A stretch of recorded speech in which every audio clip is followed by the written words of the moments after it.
2020년 5월 2일에 중국에서 충격적인 사건이 있었습니다. 중국의 산시성에 사는 58세가 된 마 씨라고 하는 분이 79살 된 중풍에 걸려서 신체 일부가 마비된 그의 어머니 왕 씨를 술에 태워서 산에 생매장한 사건입니다. 그 마 씨가 수레를 가지고 나고 그 다음날 빈 수레로 들어온 것을 이상하게 여겼던 그의 아내 장 씨가 묻죠. 어머니는 어디에 가셨나? 그랬더니 마 씨가 얘기합니다. 어머니는 간수성에 있는 친척 집에 보냈다. 아무래도 수상해서 한 3일쯤 뒤에 경찰에 그 얘기를 어머니가 실종됐다고 그렇게 신고했다 그럽니다. 경찰이 마 씨를 추궁하니까 어머니를 산속에 매장을 했다는 거예요. 생매장을. 그게 도대체 왜 그랬나? 나중에 조사해 보니까 동생하고 어머니를 돌봤는데 동생이 멀리 일하러 갔답니다. 그래서 자기 혼자는 어머니를 돌볼 수 없어서 매장하기로 했다. 그래서 그 생매장한 곳을 파보니까 3일이 됐는데 다행히 어머니가 죽지 않았대요. 그래서 아까 그 사진이 이제 그 매장했던 생매장했던 어머니를 파냈어요. 다행히 살아가지고 병원에서 며칠 입원하고 깨어나는데 그 어머니가 깨면서 그런 말을 했다 그럽니다. 우리 아들은 용서해 주십시오. 자기를 생매장했던 아들을 용서해 주십시오. 그리고 그 때문에 걱정을 많이 하고 있대요. 그게 어머니, 그게 부모님의 마음이죠. 오늘은 어버이 주일입니다. 오늘 이 자리에 있는 누구나 부모님의 사랑과 희생을 통해서 오늘의 삶에 이르렀습니다. 바쁘게 살다 보니까 그런 사실을 잊어버리고 살아요. 오늘 내가 있는 것은 그냥 나 혼자 있는 것으로 그렇게 생각하며 살아갈 때가 있습니다. 오늘 이 어버이 주일에 우리가 잊고 있었던 가장 소중한 분, 부모님을 기억하고 그 사랑에 응답하는 귀한 시간 되시길 바라고, 또 그 사랑과 은혜를 기억하는 것이 부모 사랑의 출발이다 하는 사실도 발견하실 수 있길 바랍니다. 오늘 주님 우리에게 말씀하죠. 너를 낳은 아비에게 청종하고 내 늙은 어미를 경히 여기지 말지니라. 우리가 효도한다는 것은 주님이 말씀하시는 거예요. 낳은 아비에게 청종하고 또 어머니를, 늙은 어미를 경히 여기지 말라 이렇게 말씀하죠. 그러니까 부모님을 공경하고 그분들의 말을 귀담아 들으란 말입니다. 청종이란 말은 우리가 그냥 물리적으로만 잘 듣는 걸 얘기하는 게 아니라 마음을 다해서 그 뜻을 순종하는 것을 청종이라고 얘기합니다. 그러니까 이 청종이란 말은 마음을 읽을 줄 알아야 잘 들을 수 있는 거예요. 그냥 듣는다고 듣는 게 아니라 그 본심이 뭘까? 그 마음의 뜻이 뭘까? 이걸 알고 듣는 게 중요하다는 말이죠. 시력을 거의 잃은 어머니에게 세 아들이 있었는데 그 세 아들이 누가 과연 가장 효자인가 서로 얘기를 했습니다. 큰아들은 어머니에게 방이 6칸 된 큰 집을 선물로 드렸어요. 둘째 아들은 어머니가 좀 다니시기 좋게 아주 고급 차에다가 운전사까지 딸려서 그렇게 드렸습니다. 편하게 다니시라고.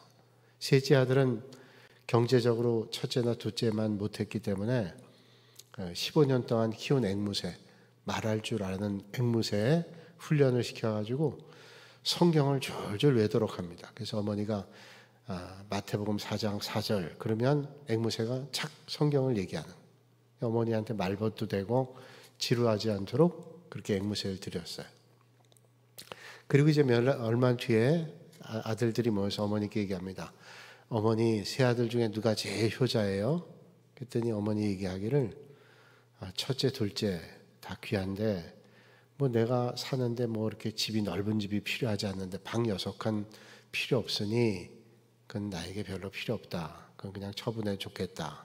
둘째 아들이 고급 자동차에 운전사 딸려줬는데 내가 뭐 이렇게 다닐 일도 없고 운전사 같이 가는 것도 내가 불편하니까 그것도 필요 없다.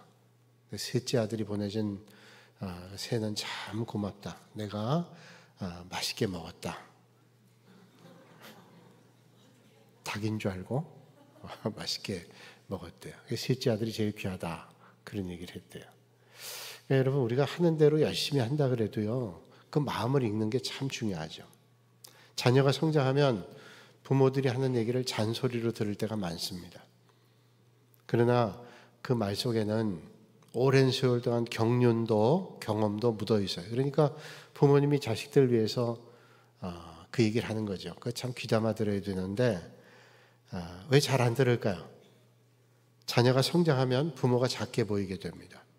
옛날엔 부모님이 커 보였어요. 그런데 자기들도 크면서 이젠 부모가 작게 보인다는 거예요. 그러니까 별로 그 말이 소중하게 들리질 않습니다. 그러니까 귀담아 듣지 않고 무시할 때가 있어요. 그래서 경청하지 않는 겁니다. 잘 듣지 않는 겁니다. 여기 경히 여긴다는 말씀이 있죠. 경히 여긴다는 말은 가볍게 여기고 업신 여긴다는 거예요. 젊을 때는 어머니 아버지 없으면 꼼짝 못하다가 이제 자기가 자라면 자기가 혼자 된 줄 알아요. 그래서 말을 귀하게 여기지 않습니다. 가볍게 여깁니다. 그런데 기억해야 되죠. 부모님 젊은 시절에 우리를 위해서 모든 걸 헌신한 분들이에요. 그러니까 연세 들어서 힘이 없고 경제력 떨어지고 그래도 귀하게 여겨야 돼요. 그건 우리 효도의 마음뿐 아니라 주님께서 말씀하시는 거예요. 경히 여기지 말라고, 청종하라고, 그 말을 귀담아 듣고 그 마음을 읽고 순종해야 된다. 그 마음을 헤아려야 된다라고 말씀하는 겁니다. 어느 책에서 그런 글을 봤어요. 서울 외곽에서 만두집을 운영하는 젊은 부부가 쓴 글입니다. 이 가게 단골 손님 가운데 매주 수요일 오후 3시가 되면 틀림없이 찾아오는 할아버지 할머니가 계셨습니다. 매주 수요일 3시가 되면 할머니 할아버지가 찾아오시고 어떤 때는 할아버지가 먼저 오시기도 하고 또 어떤 때는 할머니가 먼저 오시기도 해요. 그 말은 같이 오시지 않는다는 거예요. 따로따로 오시는 겁니다. 만두집 주인이 보니까 이 할머니 할아버지 관계가 좀 묘합니다. 부부인 것 같기도 하고 아닌 것 같기도 하고 그래요. 근데 할아버지가 들어오면 할머니 손을 꼭 붙잡고 다정하게 얘기해요. 그 연배 계신 분들이 그렇게 다정하게 얘기하기 어려울 정도로 그렇게 얘기하고 나을 때에는 아주 너무 서운해가지고 헤어지는데 그 눈물이 맺힐 정도로 이렇게 서운하게 헤어지는 거예요. 이 가게 주인은 이 두 분의 관계가 궁금합니다. 과연 부부일까? 그렇게 보이지 않은 거예요. 아니면 옛날에 헤어졌던 연인을 만나게 됐나? 이 두 분이 연애하는 건가? 뭐 이런 궁금한 마음을 가졌습니다. 그러던 어느 수요일 날 아주 할머니가 몸이 안 좋아 보이는 모습으로 왔어요. 할아버지가 너무 안타까워하면서 만두 하나를 놔줍니다. 먹어보라고. 힘겹게 먹어요. 그렇게 몸이 안 좋은데 나갈 때 할아버지가 할머니를 부축하고 나갔습니다. 그날 이후에 할머니 할아버지가 더 이상 가게에 오시지 않았습니다. 가게 주인은 궁금했어요. 매주 수요일 되면 찾아오시던 할머니 할아버지가 왜 오시지 않았을까? 몇 달이 지난 뒤에 할아버지 혼자 오셨습니다. 그 표정이 아주 슬픈 표정이고 초췌해 보였습니다. 가게 주인은 당연히 물었습니다. 할머니 좀 늦으시나 보죠? 할아버지가 아니요. 오늘 안 와요. 아니 못 와요. 죽었어. 그렇게 얘기하더래요. 그러니까 이 가게 주인이 너무 안 됐어서 만두를 내오면서 그 앞자리에 앉아서 위로해 드렸습니다. 그랬더니 그 할아버지가 자초지종을 얘기하는 거예요. 그 두 분은 부부 사이였답니다. 부부 사이. 할아버지는 수원에 있는 큰아들 집에 살고 둘째 아들은 서울에 있는 작은 아들 집에 살게 됐답니다. 언젠가 그 두 아들이 이 노 부부를 아버지 어머니를 모시는 문제를 가지고 가정회의를 했대요. 하는 중에 큰 며느리가 이런 얘기를 했답니다. 다 같이 며느리인데 제가 두 분 다 모실 수 없습니다. 그러니까 하나씩 그렇게 모시면 좋겠다. 그래서 첫째 아들도 둘째 아들도 동의하고 이 부부도 동의해서 할아버지는 큰아들이 있는 수원집에 살고 또 할머니는 둘째 아들이 살고 있는 서울집에 살고 그렇게 헤어져 살면서 한 주에 한 번씩 그 서울 외곽에 있는 만두집에서 몇 시간씩 이야기를 나누고 헤어지는 거예요. 얼마나 아쉬웠던지 헤어지면서 눈물이 그렁그렁했다 그럽니다. 그렇게 견우직녀처럼 만났는데 결국 할머니가 세상 떠나고 이제 혼자 그렇게 살게 된 거예요. 할아버지가 마지막에 이런 이야기를 했습니다. 이제 나만 죽으면 돼요. 그러면 자식들에게 짐이 되지 않고 우리는 천국에서 함께 살 수 있거든요. 참 가슴 아픈 얘기죠. 효도는 부모의 마음을 헤아리는 데 있습니다. 거기에 뭐 이런저런 설명할 것도 없어요. 참 안타깝고 아픈 얘기죠. 오늘 주님 말씀하기를 너를 낳은 아비에게 청종하고 네 늙은 어미를 경히 여기지 말지니라. 부모에게 청정하다라는 말은 뭐예요? 잘 듣고 마음을 헤아리는데 멸시하지 말라고 말씀해요. 존귀하게 여길 줄 알라는 거예요. 2차 세계대전 때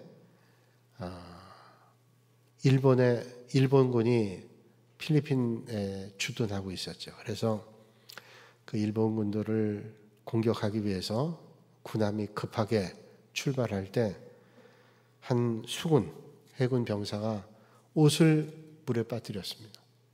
그래도 지금 빨리 출발해야 되기 때문에 출발 명령을 했는데 이 해군이 물속에 들어가서 군복을 꺼내오는 거예요. 그래서 지체가 됐습니다. 그냥 갈 수 없기 때문에. 근데 지금 전시 상황에 그런 일은 명령을 어긴 거니까 즉결 거기서 군사 재판하는 거죠. 배가 가면서 재판관인 뒤 장군이 해군 병사에게 물었습니다. 귀관은 그까짓 옷 하나를 건지기 위해서 상관의 명령을 어긴다니 이건 좌시할 수 없는 큰 죄라고 처벌해야 되겠다는 거예요. 대체 왜 그랬냐? 그 군복이 그렇게 중하냐? 그랬더니 얘기하기를 병사가 그 물에 젖은 옷 안에 주머니에서 사진 한 장 꺼냈습니다. 이 사진은 제 어머니 사진입니다. 제 어머니 일찍 세상 떠났어요. 제게는 마지막 남은 사진입니다. 이거 없으면 나는 어머니 얼굴을 더 이상 기억할 수 없어요. 그 얘기를 듣고는 어떻게 했겠어요? 여러분, 우리는 부모님을 존중히 여겨야 되죠. 늙고 병들고 가난해도 존귀히 여겨야 됩니다. 그게 자식으로서의 마땅한 본분이라고 성경엔 여러 번 말씀하세요. 존귀히 여겨야 된다. 오늘 주님 말씀하죠. 진리를 사되 팔지 말며 지혜와 훈계와 명철도 그리할지니라. 그러니까 진리를 사는데 팔지 말래요. 그거는 지혜도 훈계도 명철도 그렇다는 거예요. 진리라고 하는 것은 값으로 살 정도로 중요한 것이라는 겁니다. 쉽게 얻어지는 게 아닙니다. 진리는 공짜가 아닙니다. 희생과 수고를 통해서 얻을 수 있는 거예요. 그러니까 진리는 사긴 사지만 그건 팔아서 안 된다는 거예요. 너무 중요하기 때문에. 많은 자녀들이 부모님 하는 말을 옛날 얘기다 생각하고 요즘 우리 얘기하잖아요. 나 때는 아이고 듣기 싫어요. 그래서 이제 나이 들어도 옛날 얘기하는 거 조심하는 그렇죠. 시대가 달라졌는데 맨날 옛날 얘기하겠어요. 그런데 우리는 나도 모르는 사이에 이제 많이 컸다고 생각하는 거예요. 옛날 부모님 은혜는 다 잊어버린 거예요. 그래서 구시대 사건이라고 무시하지만 사실은 그 말 속에는 깊은 경험과 기도가 녹아있는 소중한 가르침일 때가 많아요. 어떤 유명한 교수님이 강의를 하는데 듣고 있던 사람들이 다 듣고 난 다음 물었어요. 선생님은 어떻게 이렇게 교수님은 그렇게 강의가 깊고 감동적인지 모르겠다고. 어떻게 이렇게 잘하실 수 있고 성공하셨냐 그랬더니 이분이 가방을 뒤적거리더니 낡은 노트 한 권을 꺼냅니다. 그러면서 하는 말이 내 어릴 때 아버지가 늘 말씀해 주신 것을 메모한 노트인데 아버지가 전해준 교훈들입니다. 이 교훈들 내가 오늘 성공했다라 그런다면 그 성공은 아버지의 지혜를 지우지 않은 것뿐이에요. 아버지께서 전해준 지혜를 아직 난 기억하고 있습니다. 잊지 않기 위해서 이 노트를 가끔 봅니다. 글쎄, 그게 성공의 은혜라면 은혜일 수 있겠네요. 제가 잘 알고 있는 권사님, 예전에 섬기던 교회 권사님은 아주 옛날에 유명한 영화 배우였는데 그분이 수련회에서 간증했던 얘기를 오랫동안 기억합니다. 그 권사님 말씀하시기를 제가 이런 연예계에 있다 보니까 유혹도 많았습니다. 힘든 일도 많았습니다. 시험에 빠질 뻔한 일도 많았습니다. 그런데 그거 이겨낼 수 있었던 것은 어머니의 기도입니다. 어머니의 기도뿐 아니라 어머니의 기도했던 모습이 제게 이 자리에 있도록 지켜준 은혜였습니다. 매일 아침 건강이 좋지 않을 땐 교회 가지 못할 때는 방에서 기도하시는 거예요. 그분이 나중에 아침에 너무 늦게 소식이 없어 들어갔더니 돌아가셨는데 기도하시면서 돌아가셨대요. 그 모습이 평생 기억된대요. 그래서 어머니가 이렇게 자식들 위해서 그렇게 기도했는데 내가 그 어머니의 기도를 잊으면 안 되지. 그리고 그 어머니의 기도를 늘 기억한대요. 그러니까 여러분 많이 배우지 않아도 또 옛날 사람이라 할지라도 그 삶의 모습에서 나온 교훈과 가르침, 그건 우리의 삶에 녹아지는 아주 중요한 거죠. 고려장에 풍습이 있었던 게 고려시대지요. 고려시대 정승 가운데 한 사람이 박씨를 가지고 성을 가지고 있는 박정승이라는 분이 계셨습니다. 국법에 따라서 이제 연세 많은 어머니를 지게 지고 산에 올라갔어요. 그래서 내려놓고 어머니, 뭐 그때 문화가 그렇게 됐으니 그렇게 말씀을 전하고 어머니 그저 건강하시게 지내세요. 그리고 나오려는데 아들에게 얘기하죠. 우리가 잘 알고 있는 대로 아들아 갈 때 내가 나무를 꺾어놨으니까 그걸 보고 그 내려가면 네가 길 잃어버리지 않을 거야. 잘 지내라. 근데 이 박정승이 뒤돌아서는데 그 어머니의 말을 듣고는 도저히 발이 떨어지지 않은 거예요. 그래서 그 어머니를 다시 지게 지고 내려왔습니다. 사람들 앞에 아니 국법을 지켜야 될 정승이 그렇게 했다는 것을 알려지면 안 되잖아요. 그래서 어머니를 몰래 모셨습니다. 그런 가운데 당나라에서 사신이 왔어요. 당나라 사신이 와서 조공을 더 올리기 위해서 문제를 냅니다. 우리가 제시한 문제를 맞추면 조공을 올리지 않지만 이 문제 틀리면 조공을 더 올려받아야 되겠다. 그 질문이 뭐냐면 말 두 피를 이렇게 내놓고는 어떤 게 엄마 말이고 어떤 게 새끼 말이냐 하는 거예요. 똑같은 말이에요. 생김새도 뭐 나이를 어떻게 알 수 있어요. 그래서 이 정승이가 어떻게 해야 될까? 그 어머니한테 집에 몰래 숨겨놓은 어머니한테 물어봤어요. 어머니 이런 일이 있는데 참 어떻게 해야 될지 모르겠다. 그랬더니 어머니가 얘기하는 겁니다. 그거 어렵지 않다. 그 말을 며칠 먹이를 주지 말고 그리고 먹이를 내놓으면서 그 놓으면은 먼저 먹는 말이 자식이다. 나중에 그 먹이를 다 먹고 난 다음에 먹는 게 어미야. 그 말을 들으니까 금방 이해가 됐어요. 아무리 배가 고파도 엄마 말은 자식보다 먼저 먹잖아. 자식 다 먹는 거 보고 먹는 게 엄마 말. 그래서 그 당나라 사신 왔을 때 그 위기를 지혜롭게 잘 극복했어요. 부모님은 우리에게 진리와 지혜와 삶의 방향을 가르쳐 줍니다. 특별히 믿음의 부모님을 모시고 계신다면 믿음의 부모님께 우리가 받는 게 얼마나 많아요. 그 지혜와 또 기도와 부모님은 말씀 안에서 자녀를 키우기 위해 애를 썼어요. 그래서 우리는 그분들의 가르침과 수고를 기억하며 붙잡아야 돼요. 제가 서울에 교회 섬길 때 안수 집사님 그리고 권사님 부부가 있는데 그 안수 집사님하고 신방을 갔어요. 갔다가 이제 다음 집 신방을 가는데 잠깐 남는 시간이 있어 차에서 얘기를 하는데 그 집사님 그러는 거예요. 자기가 옛날에는 어머니를 교회 예배당까지는 모셔다 드렸지만 예배당 안 들어갔어요. 그래서 어머니 교회 들어갈 때 자기 아내 며느리하고 어머니만 들어갔대요. 자기는 거기까지 가서도 주차장에만 있었다며. 예배당 안 드려. 어머니가 야 여기까지 왔는데 예배 드려야지. 아유 어머니 엄마가 대신 기도해 주세요. 그리고 안 들어갔대요. 근데 제가 그때 신방할 때 안수입사, 그래서 어떻게 안수입사 됐냐 그랬더니 어머니가 세상 떠난 다음에 어머니가 이렇게 믿음 생활한 걸 자기가 보고는 그게 자기한테 들어왔대요. 그래, 어머니가 그렇게 열심히 믿었는데 어머니 돌아가셨는데 내가 할 수 있는 효도가 뭘까? 믿음 생활해야지. 그래서 믿음 생활해서 제가 그때 신방 다닐 때 안수집사까지 돼서 잘 섬기고 있어요. 나중에는요, 그 집 딸이 목사님 만나서 그 사위가 목사가 됐어요.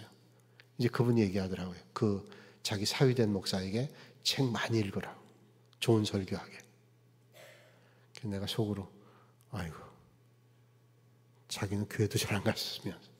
나중에 그렇게 믿음 생활. 그러니까 어머니가 얼마나 기도하셨겠어요. 예배당 입구에 있는 아들 보고 아, 내가 편하게 데려다줘서 좋겠다. 이런 생각했겠어요. 저 아들이 예배당에 꼭 들어와서 예배 드릴 수 있도록.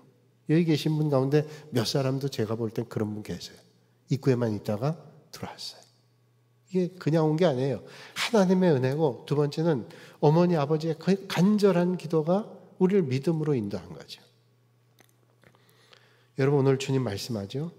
의인의 아비는 크게 즐거울 것이요 지혜로운 자식을 낳은 자는 그로 말미암아 즐거울 것이니라.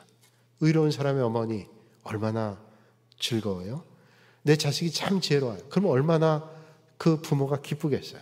그러니까 자식은 부모를 잘 섬길 뿐만 아니라 기쁨을 드리고 즐거움을 드려야 돼요. 그래서 오늘 말씀하죠. 내 부모를 즐겁게 하며 너를 낳은 어미를 기쁘게 하라. 성경은 너희들이 잘 공경해야 된다 이렇게 말씀하지 않고 부모에게 기쁨과 즐거움을 주라고 더 적극적인 효도를 말씀해 주고 있습니다. 여러분, 부모에게 우리가 어떤 효도를 해야 될까요? 기쁨과 즐거움을 드려야 되죠. 걱정하지 않고 잘 살 수 있으면 그는 부모에게 기쁨 드리는 거예요. 부모에게는 언제나 뭐예요? 자식이 걱정입니다. 90살, 100살 돼도요, 자식이 걱정스러운 거예요. 잘하고 있는지. 자식이 70대도 80대도 자식이 걱정스러운 겁니다. 저도 이제 딸아이 결혼 보내고 이제 둘째 아이 이제 결혼 이제 해야 되겠지만 하여튼 다 정년기가 됐잖아요. 그러니까 부모님 마음들이 훨씬 많이 이해가 돼요. 아이고, 내가 아이들 보면서 우리 부모님이 이런 걱정을 했겠구나. 그런 생각들이 많이 듭니다. 그러니까 자식은 부모님께 걱정 끼쳐드리지 않도록 애를 써야 돼요. 저는 일주일에 한 번 딱 부모님께 전화를 드려요. 참 큰 효자는 못 돼요. 그러니까 일주일에 한 번 전화하는데 전화할 때도 오늘은 무슨 말씀을 드리지? 뭘 말씀드릴 것도 별로 없는 거예요. 그래서 제가 아버지 작년에 돌아가셨지만 아버지하고 통화할 때 늘 생각해요. 아버지하고 통화 10초를 넘긴 적이 없습니다. 10초 미만이에요. 근데 아버지가 꼭 물어보는 게 세 가지입니다. 첫째, 교회는 평안하니? 두 번째, 너흰 건강하니? 세 번째, 애들도 건강해? 끝. 10초 한 걸려. 근데 그거 하는데 내가 다른 걸 뭘 얘기해야 될 것 같아가지고 아무리 생각해도 생각이 안 나. 10초. 아버지 평안하세요? 어머니는? 그거밖에 없는 거예요. 돌아가셨는데 아버지가 이제 어머니 혼자 계셔서 똑같이 일주일에 한 번 토요일 날 오후에 전화드립니다. 그러면 똑같이 10초 미만에 어머니 똑같이 묻습니다. 교회는 평안하니? 너희는 어떠니? 애들은 건강하니? 그리고 또 하나 들었어요. 나는 잘 있다. 그 얘기하는 거예요. 그러니까 왜 그렇게 물어볼까요? 왜 부모님은 교회는 평안하니? 너희는 잘 있니? 애들은 어떠니? 잘 되기를 바랬었지. 묻는 것 딱 하나예요. 잘 되기를 바래서 묻는 거죠. 부모님의 진짜 기쁨은 자녀들이 잘 되는 겁니다. 그래서 부모님은 누구나 자신보다 자녀가 잘 되기를 원할 거예요. 어떤 부모도 자식이 잘 되기를 원해요. 그러면 우리가 믿음 안에 자녀가 잘 되는 게 뭘까요? 높은 지위에 있는 거, 그것도 자랑스럽겠죠. 또 성공하는 거 자랑스러울 거예요. 적어도 그러나 우리가 믿음의 부모라면 자녀들이 믿음 안에서 잘 믿음 생활하고 그리고 좋은 인격을 가지고 살아간다. 그것처럼 기쁜 일이 없을 거예요.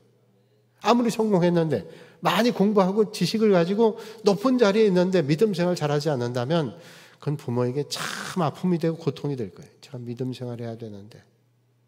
그러니까 오늘 믿음 안에서 정말로 좋은 자녀는 뭐냐? 믿음 생활 잘하는 거예요. 그래서 믿음 안에 서는 거죠. 오늘 어버이 주일에 그 부모님의 사랑을 기억하면서 믿음 안에 아름다운 열매를 남기실 수 있는 여러분들이 되시기를 주님의 이름으로 축원합니다.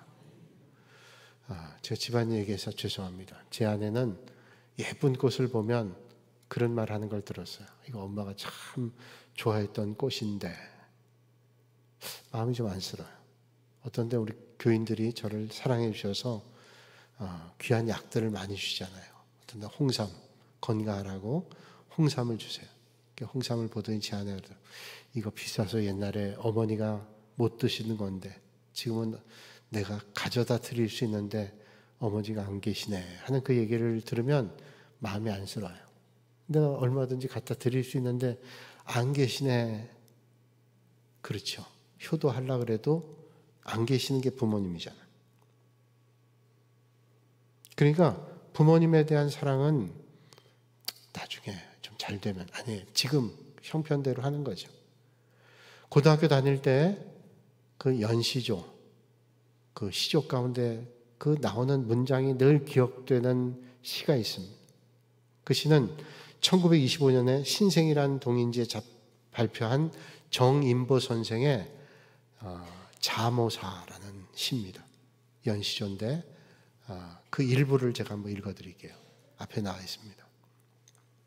바리밥 남주시고 잡숫는이 찬 것이며 두둑히 다 입히고 겨울이라 엷은 옷을 솜치마 좋다시더니 보공되고 말아라 하는, 보공되고 말아라. 제 장례식 목사니까 많이 하잖아요. 장례식 할 때 늘 그 시가 떠오릅니다. 요즘에 이제 군산은 우리 문화가 이제 탈관을 하지만 서울에는 이제 관제 넣습니다. 관제 넣을 때 입관할 때 그때 이제 제가 목사할 때 다 그 입관 참여할 때 보면 관 사이사이에 그 시신이 움직이지 않도록 메꿔 넣습니다. 종이를 여기 보통 갈아 넣는데 이 보공이라고 하는 게 뭐냐면 공간을 메꾸는 겁니다. 그러니까 그 관을 시신을 넣을 때 사이사이에 넣는 게 보공이에요. 오늘 시는 이거죠. 바리밥 남주시고, 바리밥, 바리에 있는 따뜻한 밥은 자식에게 주고 본인은 찬밥 먹어요. 또 두둑히 다 입히시고, 자녀들은 다 따뜻하게 입은데 본인은 얇은 옷을 입어요. 겨울에 솜치마 그렇게 좋다 그러시더니 그냥 돌아가신 다음에 결국 관 사이사이에 넣는 보공이 되고 말았다. 그러니까 부모님은 평생을 자식을 위해서 그렇게 애를 쓰잖아요. 2001년에 세상을 떠난 유명한 동화 작가인 정채봉 선생은 어릴 때 어머니가 세상 떠났습니다. 그래서 그의 시를 보면 어머니에 대한 그리움이 많이 남아 있어요. 그 그리움에 대한 시 한 편을 소개해 드립니다. 제목은 엄마가 휴가를 나온다면 이라는 시입니다. 하늘나라에 가 계시는 엄마가 하루 휴가를 얻어 오신다면 아니 반나절 반시간도 안 된다면 단 5분, 그래 5분만 온데도 나는 원이 없겠다. 얼른 엄마 품속에 들어가 엄마와 눈 맞춤을 하고 젖가슴도 만지고 그리고 한 번이라도 엄마 하고 소리내어 불러보고 숨겨놓은 세상사 중 딱 한 가지 억울했던 그 일을 일러 바치고 엉엉 울겠다. 어머니를 너무도 그리워했던 정채봉 선생의 시죠. 세상사 얼마나 힘겹고 억울한 일도 있었을 거예요. 다른 사람에게 말 못했던 그 일들, 어머니께 딱 한 가지만이라도 내가 일러 바치고 엄마 그리고 엉엉 울겠다는 시입니다. 그런데 부모님 기다려주지 않죠. 그러면 절망일 수 없어요. 믿음의 사람들은 희망이 있습니다. 천국에 계신 부모님께도 우린 기쁨 되어질 수 있어요. 내가 못다한 효도를 할지라도 천국 계신 부모님께 나는 할 수 있어요. 왜? 믿는 사람은 죽음으로 끝나지 않고 영원한 하나님 나라가 있기 때문에. 그러려면 어떻게 해야 돼요? 부모님 믿음의 자리에 있도록 우리가 힘써 기도하고 하나님의 은혜를 구해야 되죠. 뭐 어쩔 수 없어. 우리 자식들 믿음의 자리에 있도록 어떤 것보다 귀한 게 뭐예요? 돈 많이 주는 거, 많은 여유 있게 살게 하는 유산보다 더 중요한 게 뭐예요? 믿음을 남겨야죠. 그런 믿음의 모습을 보여야 믿음의 유산으로 남죠. 제리라고 하는 미식 축구 선수 있습니다. 대학생인데 아이비리그 대학에 속해 있는 미식 축구 선수였습니다. 1학년 때부터 4학년 때까지 연습에 한 번도 빠지지 않고 열심히 했는데 실력은 별로 안 좋아서 졸업반이 될 때까지도 주전으로 뛰어본 적이 없습니다. 그런데 토요일 날 이제 큰 시합을 앞두고 있었습니다. 그런데 그 주에 아버지가 세상 떠났습니다. 그래서 감독님한테 얘기해서 장례를 다녀오겠다 얘기를 하니까 감독이 얘기합니다. 뭐 그렇게 실력도 좋지 않고 그런데 속으로 생각했겠죠. 뭐 없어도 주전으로 나간 애도 아니니까 겉으로 얘기했습니다. 가서 장례 잘 치르고 와라. 걱정하지 말고 별로 큰 부담이 없는 거예요. 근데 이 아이가 제리라는 학생이 미식축구 선수가 갔다가 토요일 날 시합인데 금요일 날까지 온 거예요. 그 감독님한테 가서 얘기합니다. 제가 왔습니다 하면서 얘기하기를 감독님 이번 시합에 제가 좀 뛸 수 있게 해주십시오. 실력으로는 지금 주전으로 뛰기 어려워요. 그런데 뛰게 해주십시오. 너무 간절하니까 감독이 생각했습니다. 그래 그렇게 간절하니까 뛰게는 해주자. 그런데 한 5분 뛰다가 실력 내 뻔히 아니까 빼면 되지 이런 생각했어요. 주전으로 뛰게 됐습니다. 근데 이 선수 제리 선수가 그날 열심히 뛰었어요. 그래서 전부 다 참여했습니다. 그럴 만한 실력이 안 된 선수였는데 끝까지 뛰었어요. 그리고 그날 아주 열심히 해가지고 그 실력 이상, 알고 있는 실력 이상의 공을 세웠어요. 그래서 그 팀이 이기는데 아주 큰 역할을 했어요.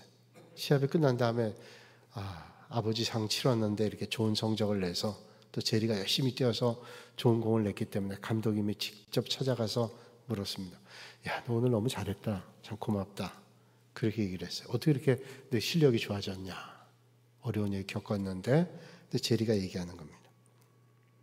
우리 아버지는 앞을 보지 못하는 시각장애인으로 평생 살았습니다. 그래서 우리 아버지는 제가 미식축구를 한다고 해도 한 번도 본 적이 없습니다.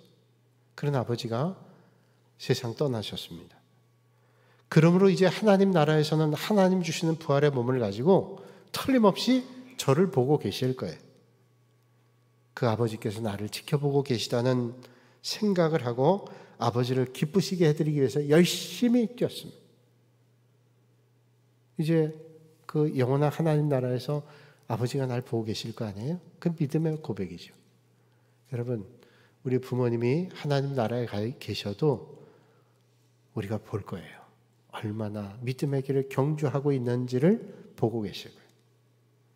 그 부모를 기억하는 것은 믿음의 열매입니다. 진정한 부모 사랑은 부모님을 존중하는 것이고 그 가르침과 수고를 기억하는 겁니다. 예수님께서 십자가에 달려 돌아가실 때 얼마나 고통스러운 순간이에요. 그런데 그 십자가상에 고통받는 순간에도 그의 사랑하는 제자 요한에게 어머니 마리아를 부탁합니다. 그 순간에 어머니 마리아를 부탁해요. 요한에게. 주기철 목사님 순교의 길을 걸어가실 때 그 순교의 길을 걸으시면서 그 어머니에 대한 기도가 하나님 우리 어머니를 돌봐주세요. 그래서 마지막 주기철 목사님의 설교가 5종목의 나의 기원이라는 설교입니다. 사랑하는 교우 여러분, 나는 지난 7개월 동안 감옥에 있으면서 특별히 5가지 종목을 들어 기도하는 시간이 많았습니다. 이 시간 그 기도의 내용을 중심으로 사랑하는 성도들 앞에 5종목의 나의 기원이라는 제목으로 말씀드리고자 합니다. 그러면서 주기철 목사님이 이 설교를 하고 마지막 검속되고 순교하셨는데 그러니까 본인의 순교를 앞에 두고 5가지를 계속 기도하신 거예요. 그 5가지 소개해드립니다. 첫 번째, 죽음의 권세를 이기게 하옵소서. 두 번째, 장기간의 고난을 견디게 하옵소서. 세 번째, 80 노모와 병든 아내와 4명의 자식을 주님께 부탁드립니다. 네 번째, 의에 살고 의에 죽도록 하게 하옵소서. 5번째, 내 영혼을 주님께 올려드립니다. 그 가운데 3번째가 80 노모와 병든 아내와 내 자녀를 위해서 기도했어요. 쭉 나와 있는데 마지막에 이렇게 얘기를 했습니다. 나의 사랑하는 교우 여러분, 나는 내 어머니, 내 아내, 내 자식을 여러분께 짐지울 마음은 없습니다. 다만 무소불능하신 하나님께 부탁합니다. 여러분, 사람이 제 몸의 고통은 견딜 수 있으나 부모와 처자를 생각하고 철석 같은 마음도 변절하는 경우도 많습니다. 어린 자식이 목매어 우는 소리에 순교의 길에서 돌아선 신자도 허다합니다. 인간의 얽히고 얽힌 인정에 줄여 나를 얽매이지 말라. 부모나 처자를 예수보다 더 사랑하는 자는 우리 주님께 합당치 아니합니다. 그리고 그런 설교하고 그는 마지막 검속되고 순교의 길을 갔습니다. 아마 마지막 순간에 고민 많았던 것 같아요. 하나님께 기도하죠. 하나님, 병든 노모를 그리고 우리 가정을 지켜주십시오. 여러분, 오늘 우리 이 자리에 있는 것은 하나님의 은혜고 또 부모님의 사랑과 헌신이 우리에게 녹아있어요. 다 크면 언제인 것 잊을 때가 있죠. 그러나 그 옛날 그 사랑을 떠올리면 얼마나 큰지 몰라요. 부모님을 기억하는 것은 믿음의 열매입니다. 하나님께서 기뻐하시는 믿음의 삶입니다. 부디 부모님을 존중히 여기시고 가르침과 수고를 기억하시며 믿음 안에 잘 되셔서 부모님께 참 기쁨 되고 하나님께 영광 올리시는 여러분들이 다 되시기를 주님의 이름으로 축원합니다. 거룩하신 아버지 하나님, 저희에게 귀한 부모님들을 허락해 주신 은혜 감사합니다. 그리고 또 영원하신 하나님을 우리 아버지로 허락해 주시니 감사를 드립니다. 그분의 헌신과 눈물을 잊지 않고 남은 생애 동안 기쁨 되는 자녀로 살게 하여 주옵소서. 그래서 부모님을 통해 배운 사랑이 우리의 삶의 열매가 되어 오고 오는 세대 귀한 사랑을 전하고 믿음을 전할 수 있는 우리 믿음의 권속들이 되게 하여 주옵소서. 예수님의 이름으로 기도하옵나이다. 아멘.